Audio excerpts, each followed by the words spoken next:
Hello student, welcome on my YouTube channel classroom study. How are you all? I hope कि आप सब ठीक हैं और अच्छे से स्टडी कर रहे हैं। अच्छा, today I am going to explain the topic void agreements and wagering agreement. Means what are the void agreements and what are the wagering agreements? Okay, void agreements क्या होते हैं आपके? जनरली दोज एग्रीमेंट जिसके लिए आप party को enforce नहीं कर सकते।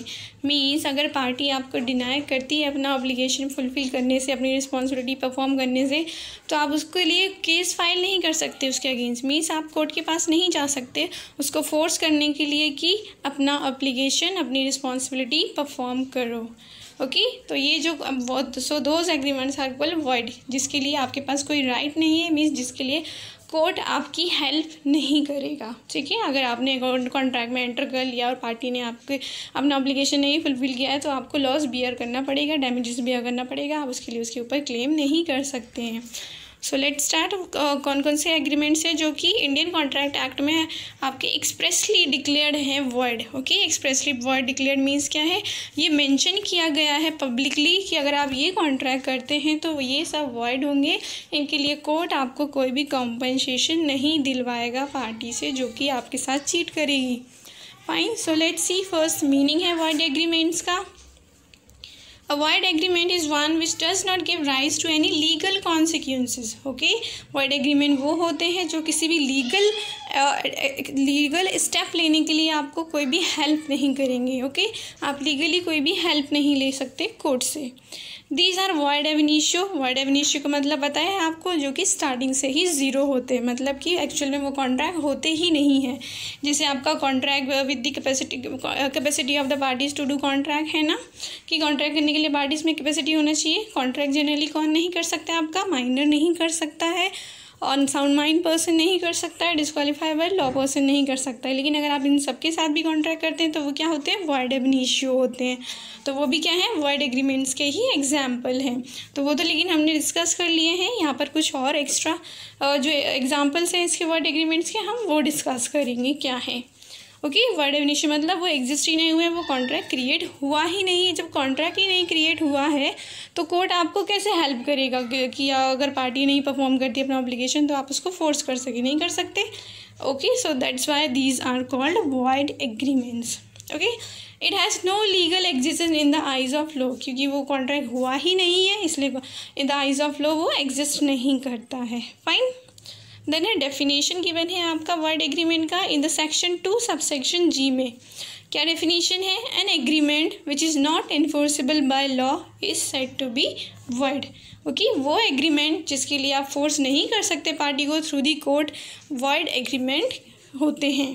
फाइन, सो यहाँ पर कुछ एग्जाम्पल्स हैं कौन कौन से एग्रीमेंट हैं जो expressly declared void under the Indian contract act. So here are certain agreements, those are specially declared void under the Indian Contract Act. First क्या है? Agreement in restaurant of marriage. Okay, restaurant of marriage मतलब किसी भी person की अगर marriage में आप problem create करते हैं, किसी भी पर्सन का मैरिज करने से रोकने का कोई भी कॉन्ट्रैक्ट करते हैं ना, तो वो वॉइड होता है। ओके, वॉइड होता है, आप उसके ऐसे नहीं कर सकते। सपोज जैसे कोई भी पर्सन, जैसे आपने मूवीज़ में देखा होगा, हीरो क्या है, हीरोइन से प्रॉमिस करता है अच्छा मैं आपसे ही मैरिज करूँगा, लेकिन सपोज अगर बाद में वो किसी और से मैरिज कर ले, ओके, तो किसी और से मैरिज कर ले, तो वो क्या है? void एग्रीमेंट है। जो हीरोइन जिसके साथ प्रॉमिस किया था वो उसको फोर्स नहीं कर सकती कि आपने मुझसे प्रॉमिस किया था और आप किसी और से नहीं कर सकते, क्योंकि वो क्या था? void ab initio था, वो हुआ ही नहीं था। आप किसी को रोक नहीं सकते मैरिज करने से। यहाँ पर भी मैंने एक एग्जाम्पल लिखा है आपका। Suppose A agree with B for good consideration that she will not marry C. Okay, A ने बी के साथ प्रॉमिस किया है कि ठीक है मैं सी से शादी नहीं करूँगी, लेकिन आपको इसके बदले मुझे कंसिडरेशन क्या देना होगा, रिटर्न में क्या देना होगा? अपनी 10 करोड़ की प्रॉपर्टी मुझे देनी होगी, ये बोला उसने। तो अगर सपोज़ कि जो है वो बोलता है ठीक है मैं दे दूंगा बी, इतनी प्रॉपर्टी अपनी तो मैं दे दूंगा, सी से मैरिज मत करना। अब सी किसी और से कर लेता है मैरिज, ए रह जाता है और बाद में बी उसको मना भी कर देता है कि मैं नहीं दे रही प्रॉपर्टी, नहीं दे रहा प्रॉपर्टी। तो ए उसको थ्रू दी कोर्ट फोर्स नहीं कर सकता कि भाई इसने मुझे बोला था कि मैरिज मत करो तो मैं अपनी प्रॉपर्टी दूंगी और दूंगा सॉरी, और अब नहीं दे रहा है, तो ऐसा आप नहीं कर सकते। उसको कोर्ट के पास आप केस फाइल नहीं कर सकते। ओके, क्योंकि आप उसको रोकना किसी को मैरिज करने से, ये भी एक क्या है? void एग्रीमेंट्स है। सिमिलरली कि अगर सपोज बी जो है अपनी प्रॉपर्टी आपको दे देता है लेकिन फिर भी आप सी से मैनेज कर लेते हैं, ओके, और बाद में बी बोलता है फिर आपको थ्रू दी कोर्ट कि मेरी जो प्रॉपर्टी है वो रिटर्न करो क्योंकि आपने तो मैनेज कर लिया, कॉन्ट्रैक्ट आपने ब्रीच कर दिया है, तो वो ऐसा नहीं कर सकता, बी आपको फोर्स नहीं कर सकता क्योंकि वो जो एग्रीमेंट किया था आपके साथ मैनेज ना करने का तो वो वॉइड था, ओके। इसलिए कोर्ट जो है वो हेल्प नहीं करेगा बी की आपसे मनी लेने के लिए, ए से मनी लेने के लिए, फाइन है। देन है एक्सेप्शन। एक्सेप्शन होते हैं हर एक रूल के। एक्सेप्शन का मतलब पता है आपको कि जब ये रूल एप्लीकेबल नहीं होगा। कब नहीं होगा? सपोज़ कि अगर आप किसी की माइनर की शादी को, माइनर को मैरिज करने से रोकने का अगर एग्रीमेंट कॉन्ट्रैक्ट करते हैं तो वो वैलिड होता है, वो वॉइड नहीं होता है क्योंकि माइनर तो क्या है उसकी ये जो है माइनर्स को रोकना मैरिज करने से, या माइनर्स की मैरिज अगर कोई करवा रहा है ज़बरदस्ती तो आप अगर उसको रोकने की कोशिश करते हैं तो कोर्ट आपको हेल्प करेगा क्योंकि ये तो लॉ ही है हमारी कंट्री में कि बिलो द 18 ईयर्स एक माइनर चाइल्ड की मैरिज कोई नहीं करवा सकता है, ओके। तो वो अगर उसकी मैरिज में आप प्रॉब्लम क्रिएट करते हैं माइनर की, उसको करने से रोकते हैं तो वो वैलिड है क्योंकि ये इन पब्लिक पॉलिसी के फेवर में होता है। देन सेकेंड है आपका एग्रीमेंट जो कि वॉइड है under the Indian contract act, that is an agreement in restraint of trade. Restraint of trade मतलब कि आप किसी को ट्रेड करने से, ट्रेड मतलब बिजनेस करने से रोकते हैं, तो अगर आप किसी को बिजनेस करने से रोकने का कॉन्ट्रैक्ट करते हैं ना तो वो भी वॉइड होता है, आप नहीं रोक सकते, ओके। सपोज जैसे यहाँ पर एक फेमस केस है आपका माधव चंद्र वर्सेस राजकुमार का। क्या है ये केस? ये दोनों पर्सन एक किसी सेम लोकेलिटी में अपना बिजनेस करते हैं, तो राजकुमार क्या है माधव चंद्रा को बोलता है कि तुम इस एरिया में अपना बिजनेस बंद कर दो, कहीं और स्टार्ट कर लो, इसके लिए मैं तुम्हें 5 लाख रुपीज़ दूंगा, ओके। तो वो मान लेता है उसकी बात को और अपना बिजनेस उस लोकेलिटी में क्लोज कर देता है, कहीं और स्टार्ट करने का सोचता है। तो अब उसके लेकिन बाद में जब माधव जो है राजचंद्रा को बोलता है कि अब दो पैसे, तो वो उसको डिनाई कर देता है देने से। तो जो माधव है उसके पास ये राइट नहीं है कि वो उसको थ्रू दी कोर्ट एनफोर्स कर सके क्योंकि जो कॉन्ट्रैक्ट हुआ था वो वॉइड एब इनिशियो था, मतलब कॉन्ट्रैक्ट हुआ ही नहीं था, ओके। राजकुमार ने जो आपको रोका बिजनेस करने से और आप जो रुक गए वो कॉन्ट्रैक्ट जो है वो वॉइड था। ऐसा कोई कॉन्ट्रैक्ट नहीं, हर एक को राइट है बिजनेस करने का, ठीक है। लेकिन एक्सेप्शंस आर ऑलवेज देयर कि मतलब अब कुछ ऐसी सिचुएशन है, कुछ ऐसे सर्कमस्टांसेस हैं जहाँ पर अगर आप किसी पर्सन को कॉन्ट्रैक्ट बिजनेस करने से रोकने का कॉन्ट्रैक्ट या एग्रीमेंट करते हैं वो वैलिड माने जाते हैं, ओके। मीन्स आप उनको रोक सकते हैं, अकॉर्डिंग टू लॉ भी आप उनको रोक सकते हैं, ओके।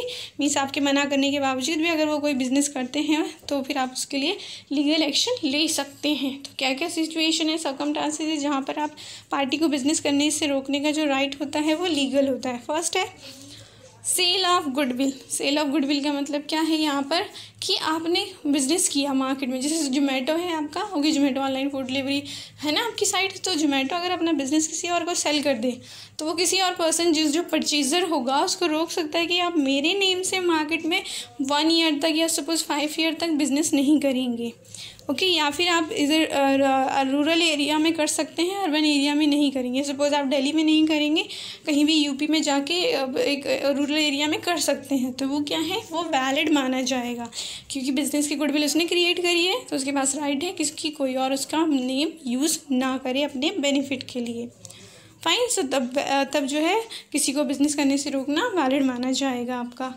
देन सेकेंड है exception under the partnership act.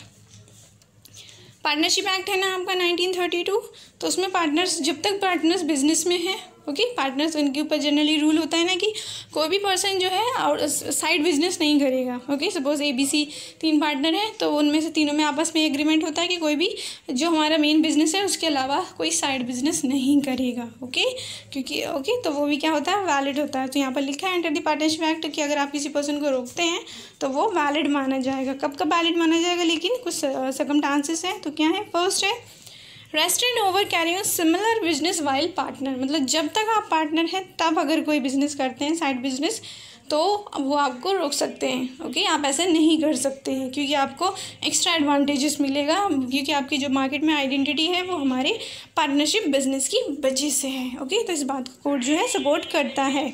Then है ओके, देन सेकंड है rest and over carrying on the similar business on retirement, okay. Retirement मतलब कि बिजनेस में जो ओके देन सेकंड है restrain on carrying on a similar business on retire means कि partnership firm में ABC 3 partner है, अब जो B है वो रिटायर हो जाता है या तो उसकी एज हो जाती है 65 ईयर किसी भी रीज़न से, तो भी जो बाकी जो 2 पार्टनर है ना A and C वो उसको रोक सकते हैं। ओके, रेस्ट्रेन कर सकते हैं कि आप एक नेक्स्ट 5 ईयर तक या इस पर्टिकुलर एरिया में बिजनेस नहीं करेंगे हमारे बिजनेस के नेम से, या फिर कोई भी बिजनेस क्यों नहीं करेंगे, क्योंकि आपको जो मार्केट में आइडेंटिटी है वो हमारे बिजनेस के एज ए पार्टनर है, इसलिए तो जब तक वो आइडेंटिटी ख़त्म ना हो जाए तब तक आप नहीं कर सकते, तो इसको भी वैलिड माना जाता है, कर सकते हैं पार्टनर उसको रेस्ट्रेन।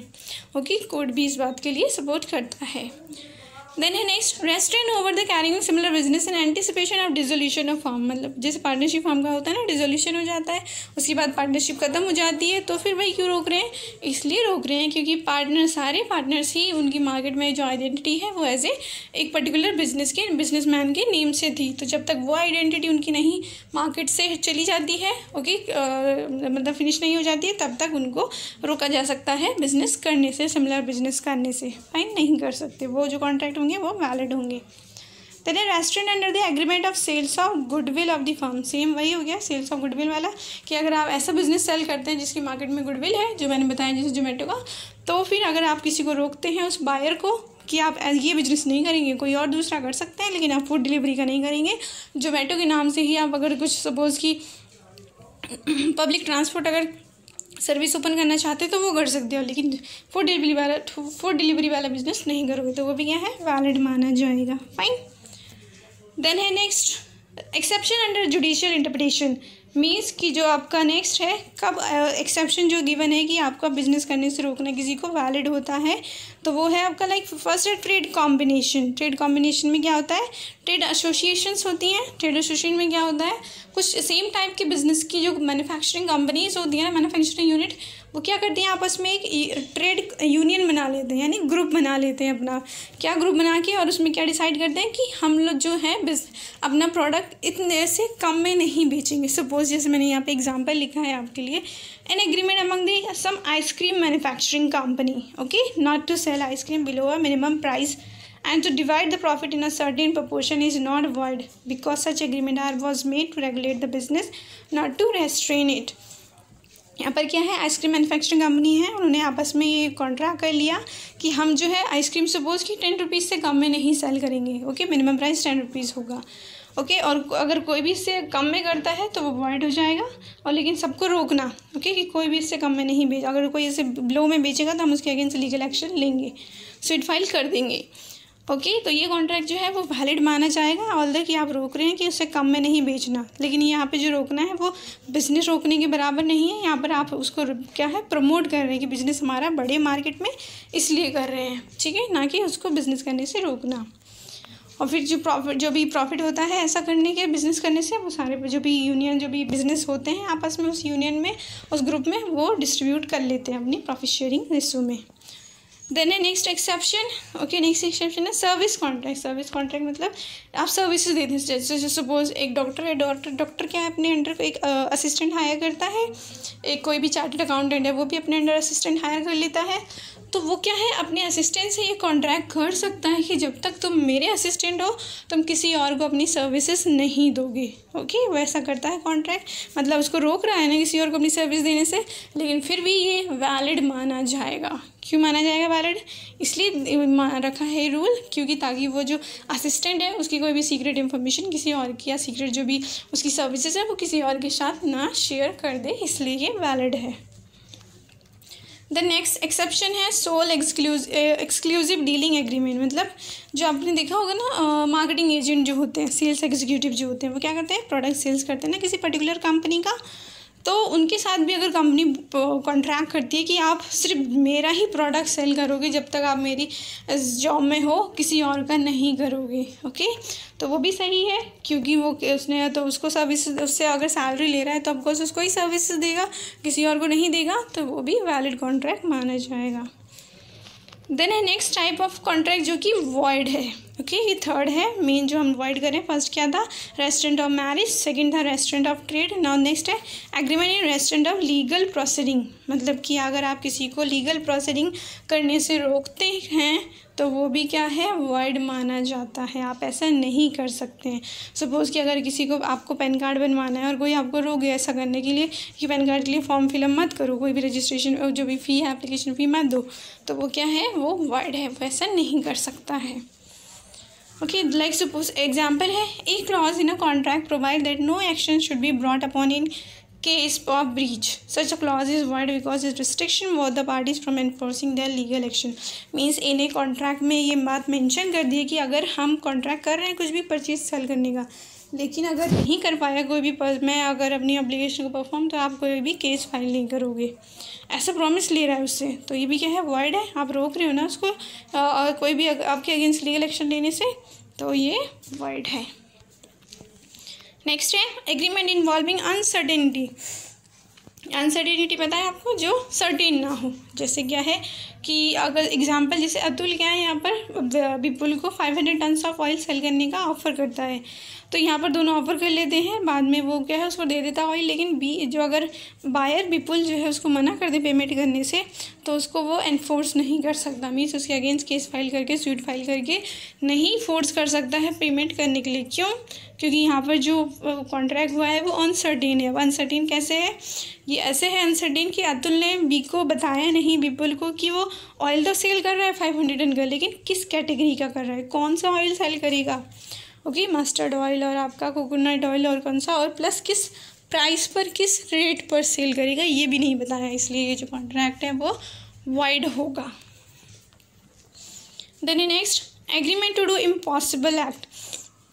इम्पॉसिबल एक्ट होते हैं ना, इम्पॉसिबल मतलब जो पॉसिबल ही नहीं जिसको करना। जैसे सपोज़ कि अगर आपसे कोई बोले कि आप जैसे किसी पर्सन को बोलो कि मैं लो तुम्हें 1000 रुपीज़ देता हूँ, ये जो 2 स्ट्रेट लाइन है इनको मिला दो, ओके 2 स्ट्रेट लाइन को मैच कर दो, तो क्या ये पॉसिबल है? हमें पता है नहीं है पॉसिबल, कोई नहीं मैच कर सकता 2 पैरेलल लाइन को।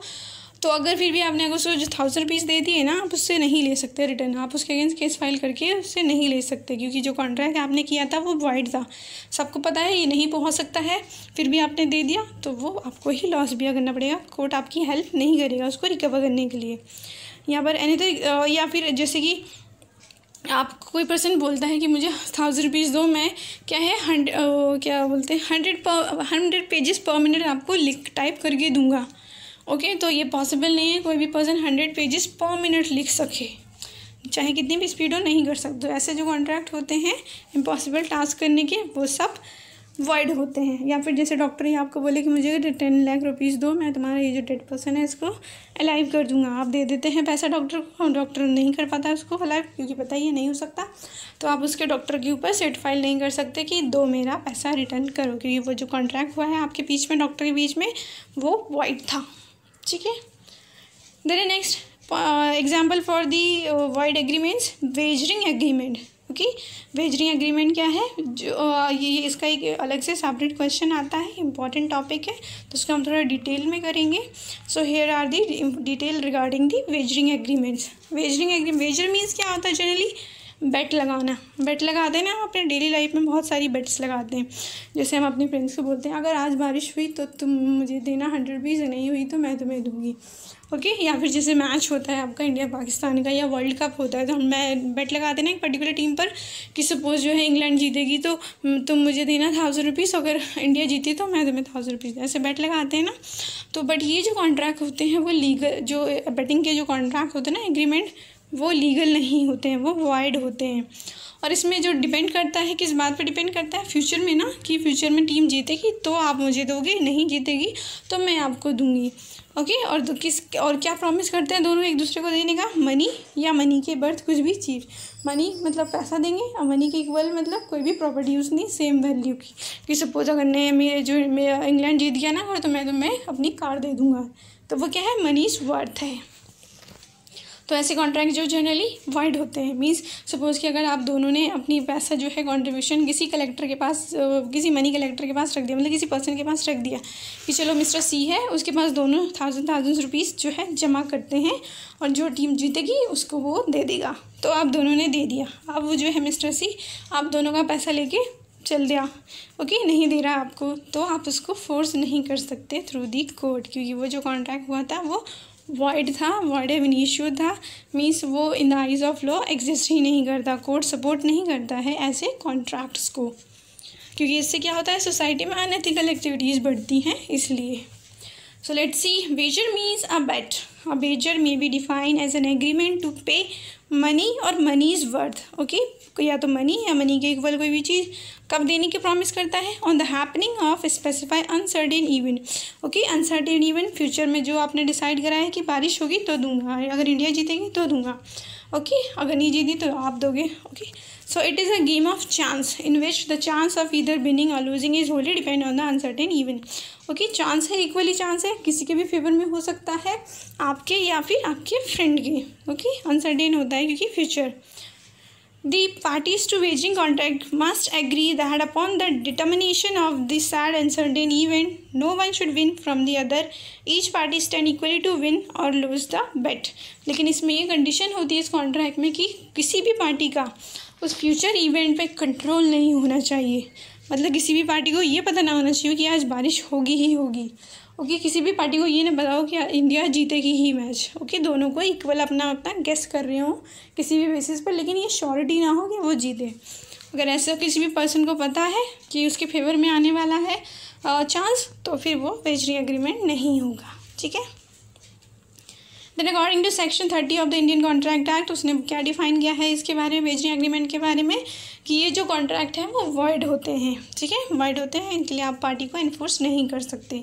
सो सी क्या रिटर्न है यहाँ पर, agreement by way of wager are void, no suit shall be brought for the recovering anything allied to be won on any wager or entrusted to any person to avoid the result of any game or uncertain event on which any wager is made, okay। तो ये contract क्या है, void होते हैं, कोई भी case file नहीं कर सकता है, किस बात के लिए, वो मनी रिकवर करने के लिए जो या आपने रखी है या किसी थर्ड पर्सन को, सपोज सी को दे दी है आप दोनों ने मिलकर, ओके, और अगर के जो है कि आपके फेवर में आ जाता है ये इवेंट और वो देने से मना कर दे तो आप में से कोई भी उसको फोर्स नहीं कर सकता है। For example, X promise to pay ₹2000 to Y if it is rain on a particular day, कल बारिश होगी ही होगी, ठीक है, एक्स ऐसा बोलता है और वाई बोलता है नहीं होगी, तो और देने का प्रॉमिस करते हैं ₹2000, so if it did not such agreement is wagering agreement, तो वो नहीं देते हैं तो कोई भी एक दूसरे को फोर्स नहीं कर सकता है, और ये जो कॉन्ट्रैक्ट हुआ है, ये जो एग्रीमेंट हुआ है प्रॉमिस, ये है आपका वेजरिंग एग्रीमेंट। बट एक्सेप्शन थे आपकी, एक्सेप्शन मतलब कि कब जो है आप फ्यूचर अनसर्टेन के बारे में कॉन्ट्रैक्ट कर रहे हैं वो फिर भी लीगल माना जाएगा। कब लीगल माना जाएगा, बैटिंग का कॉन्ट्रैक्ट आपका, जैसे हॉर्स राइडिंग होती है, हॉर्स रेस होती है, तो हॉर्स रेस में भी अगर जो आपने प्राइस रखा है वो 500 से ज़्यादा है, ओके, 500 या 500 से ज़्यादा है तो वो वैलिड माना जाएगा, लेकिन अगर 500 से कम है तो वॉइड होगा। अब ये 500 वाला क्यों रखा है कंडीशन, ताकि जो पुअर पीपल हैं सोसाइटी में वो लोग इंकरेज ना हो, वो लोग मोटिवेट ना हो ये सब काम करने के लिए, इसलिए। सो एक्सेप्शन क्या है, a bet on horse race carrying a prize of ₹500 or more to be winner to the winner has been made valid under the exception, okay, वो वैलिड है अगर 500 और 500 से ज़्यादा का प्राइस रखा गया है, तो उससे कम का है तो वो वॉइड होगा, ओके, वॉइड में पता है आपको, आप इन्फोर्स नहीं कर सकते पार्टी को। देन एसेंशियल एलिमेंट्स है वेजरी एग्रीमेंट के on the basis of meaning और on the basis of this definitions. क्या मीनिंग, क्या एलिमेंट्स है, promise must be depend on happening or non happening of an event, okay, जो आप promise कर रहे हैं वो किस पर डिपेंड होना चाहिए, फ्यूचर में कोई भी इवेंट होने के ना होने के, बारिश आज होगी या नहीं होगी, ऐसा कुछ भी आप प्रॉमिस कर रहे हैं फ्यूचर के बारे में, ठीक है, तभी वो वेजरिंग एग्रीमेंट होगा। Second, there must be promise to pay money और मनी वर्थ, और वहाँ पर प्रॉमिस होना चाहिए किस बात को देने का, या तो मनी देंगे आप, ₹1000 दे रहे हैं, कुछ भी दे रहे हैं, ₹10,000 दे रहे हैं, या फिर मनी के इक्वल कोई भी चीज़ देने का, ठीक है। नेक्स्ट है, इवेंट मस्ट बी अनसर्टेन, और इवेंट मतलब फ्यूचर के बारे में आपको पता नहीं होना चाहिए, आपको पूरी श्योरिटी नहीं होना चाहिए, means no party has control over the event.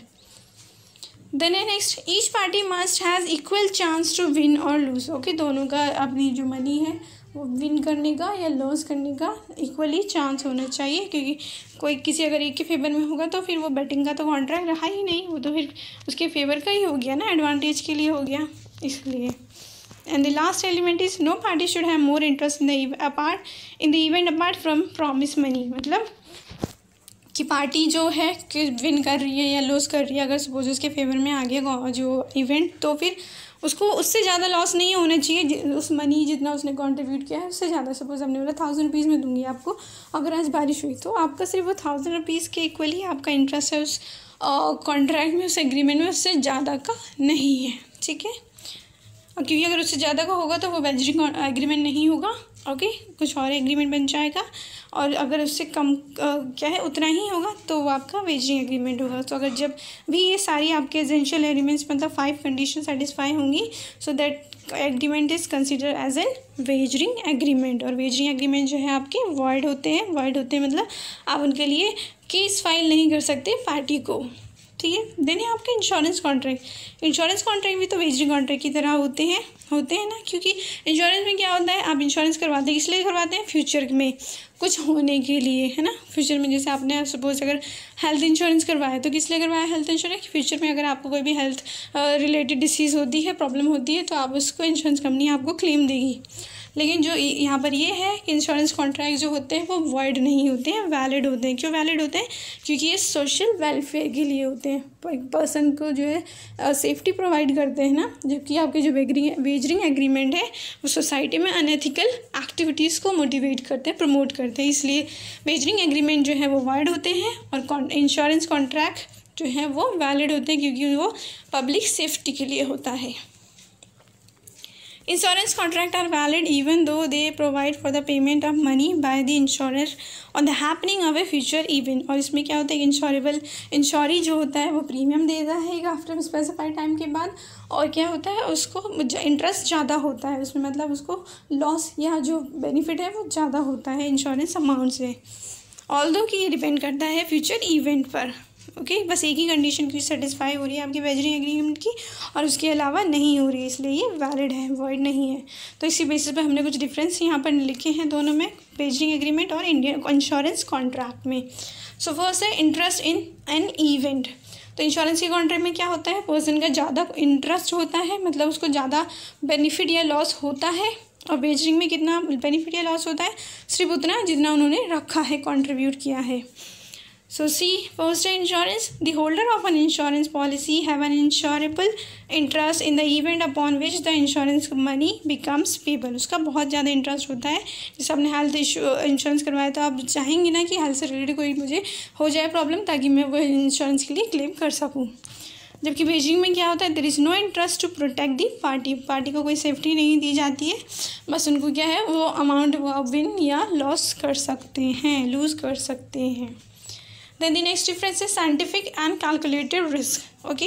Insurance contract में क्या होता है, आपको रिस्क कैलकुलेट करके ही कंपनी आपको प्रीमियम अमाउंट बताती है ना कि आपको इतना प्रीमियम देना होगा, जबकि वेजरिंग में तो ऐसा कुछ नहीं होता है। So these are based on scientific and actual calculation of risk factor called premium. जबकि आपके वेजरिंग में क्या है, there are gamble without any scientific calculation of risk. And the next difference है बेनिफिशियल टू पब्लिक। किसके लिए beneficial, के public के लिए बेनिफिशियल कौन सा कॉन्ट्रैक्ट है, इंश्योरेंस वाला है ऑफ कोर्स।